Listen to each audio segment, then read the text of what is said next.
All right, Star Wars: The Skeleton Crew project has officially ended for this season. I don't know if it'll come back for a second season, but this season is done.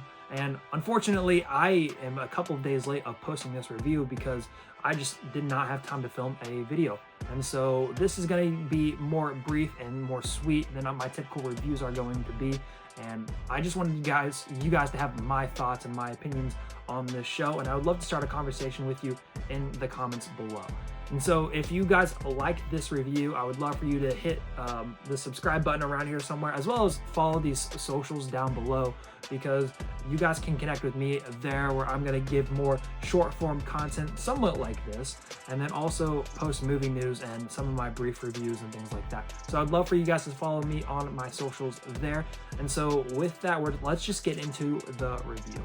So moving on with the review section of things, I think Star Wars needed a win with the project, and I think this was supposed to be it.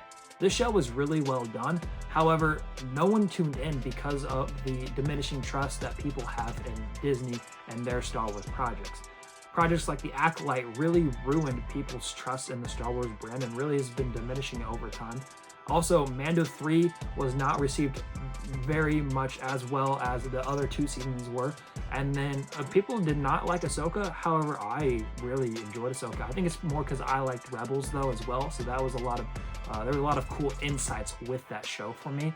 But this show has done a really good job with being a standalone show, but also dives into the same timeline that we're sitting at with the Mando shows. And I think this show was supposed to be a really big win for Disney. However, no one viewed into it. And again, it's worse than The Acolyte premiered with.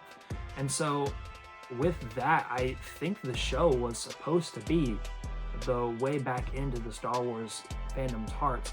However, no one gave it a watch. And so with that, I'm really going to say I really did enjoy this show. It had its issues for sure. I did not think the ending was the best ending ever, but I think it was a harmless, self-contained story, and I think that's what we've been missing from the Star Wars universe for a while now. Mando Season 1 really had that, but then they've kind of done all these spin-off shows and everything like that. But I think this was a really well done standalone show, and it even pulled influences from projects like The Goonies and Indiana Jones projects. So I think this was it for Star Wars, and I think this was a really well done show, like I've said a couple of times now. And to add on to that, the child actors did really well for their age. And the story was actually compelling with how they get to view the Star Wars universe, because they've never seen their Star Wars universe. They've only been through their planet. And I've seen a lot of people online saying that this was a really good show to watch with their family. And I think that this one really was, because this is designated towards kids and put towards the children. But it also lets us have an interesting story, more about like a pirate and finding treasure. And I think this was just a really interesting concept that Star Wars went with. There's a lot of really good things I could say about this show, and I could continue going on saying. So if you have any more questions about some of these brief inserts that I have been saying across the video, go ahead and make a comment down below and I'll try to answer as many as I can. But I think this show was really well done, and unfortunately, with Disney's track record with the viewerships being low, they automatically typically cancel the shows. So I don't think we're going to get a second season of this show.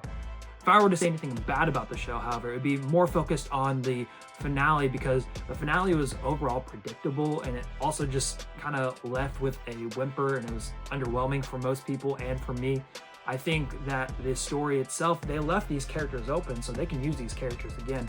But the season finale was just probably the weakest part. I think the score that I have set would be higher if the ending was portrayed better, or if it was done better. So those are just some couple of things I would like to note. All of this to say, the characters and the actors did a really good job. Jon Watts did a really good job directing it, and he's also done the Spider-Man movies in the past. And I think just overall, my biggest criticism was that the ending could have been way stronger. I think that this show was a good standalone, and that's what it was supposed to be. So I think that it met its goal and did what it set out to do. So quickly, if I was to give it a rating, I would give it a 4 out of 5 stars on the list. I don't think it is a fully deserving of a 5 just yet. If they did a second season, maybe they fix that ending, because it's not the greatest show ever. But I think this was a well-deserving show, and it knew exactly what it set out to do, and it did it well. With the scorecard, I will give it a 7 out of 10, mainly for the exact same reason. And I think that ending could have been way better than what it actually was. But finally, if you couldn't guess what my overall actual recommendation for this show would be, I would actually recommend this standalone story for the Star Wars universe. And these characters just go through so much, and I really enjoyed it. So if this is something that you are interested in and you're a Star Wars guy, but you've been waiting to kind of wait and watch and see what it kind of shakes out to be, I think you should watch it. And even if you have a family, watch it with them as well. It was really well done. So just as a reminder, these are just my quick opinions. I apologize for not doing a longer video or more thought out video. I just want to get my opinions out there online for you guys to listen to and then maybe respond to. If you guys have more questions for me about this show and my opinions about the show, I would love to answer them. So list a couple of questions down below. And then also, if you would like to like and subscribe, that would be great, as well as following me on my Instagram, my Twitter, maybe X. And then finally, if you want to click another video of my other reviews that have recently come out, go ahead and click on a review and tell me what. Thank you guys for watching, and be safe out there.